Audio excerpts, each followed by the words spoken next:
Presidential candidates going all out to win over the young vote in this year's election, and the number one issue for that group happens to be the economy and jobs. The latest jobs report showing 151,000 new jobs were added to the economy last month. That was lower than analysts expected. Meanwhile, the unemployment rate did fall to 4.9%.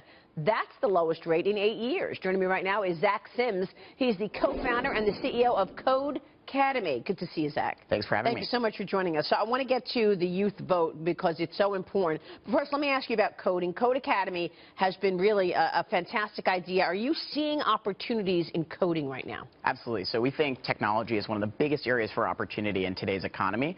Lots of unfilled jobs and lots of ways now to start learning the skills that are needed to find those jobs. How do you learn coding? Explain the process. So we created a website, Codecademy.com, that teaches people in a really easy, hands-on manner how to learn kind of the concepts behind algorithmic thinking and how to write code to make applications that power our lives on a regular basis. And even this last jobs report, we saw that there were opportunities within technology. There are some jobs that are obviously growing faster than other areas. Absolutely. And technology, I think, will be that area for the foreseeable future. Why? There's more jobs for high-skilled people as every industry becomes more of a technology-driven industry. So for the person out there who is worried about losing their job, who may have lost their job, who's, frustrated and has stopped looking, what do they need to do to arm themselves with the right skill set? Really, all that matters is motivation. I mean, we've seen people all around the world. One of my favorites is someone named Asa Smith, who started as a construction worker, started learning to program on Codecademy, and now is employed by us doing part-time work to continue to sharpen his skills and get a new job. You would think that, as you go through life, you want to constantly get better skill,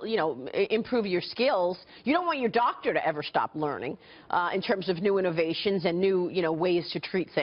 Absolutely, and that's what I think we want the future of education to look like. Something where it's not just about 4 years and then you're finished, but a really continuous process over the course of your life. So let me ask you about this millennial vote. I mean, for the first time, millennials, the largest block of voters, okay, you speak to them all the time. You founded Codecademy. What does the millennial want in a president? So I think what matters most is that the presidential candidates should care about issues that are important to millennials. And as you talked about earlier, the economy is number one, and then college and higher education is number two on the top of the minds of millennials. And I think those issues aren't being addressed adequately by today's candidates. So how do you want those addressed? What specifically about those issues are you hearing? So I think seeing stronger plans as to how we can help millennials kind of find the right jobs, how we can help provide the right educational opportunities, and how we can stop millennials from being saddled with debt when they go through college is important. Did you choose a candidate yet? I have not chosen a candidate yet. What do you think is behind somebody's like a Bernie Sanders success?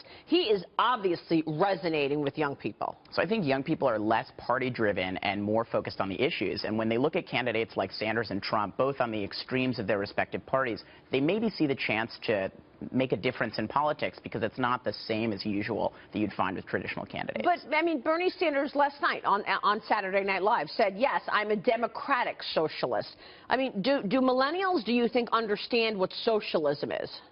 I think so, and I think obviously you're seeing something that is just as extreme being preached on the other side of the spectrum. So I think it's really about there's huge polarization, and millennials actually, I hope, don't want the kind of polarization that we're seeing in this election, and will eventually gravitate to a candidate that's more mainstream. So do you think the millennials are also excited about the GOP, a GOP candidate as well? I think they can be excited by GOP candidates. Yeah, I think actually Trump is the forefront candidate for millennials amongst the GOP now. All right, we'll leave it there. Zach, great having you on the show. Thank you for having me. Thanks so much for joining us. Codecademy is the website, codecademy.com, and Zach Sims, the co-founder there.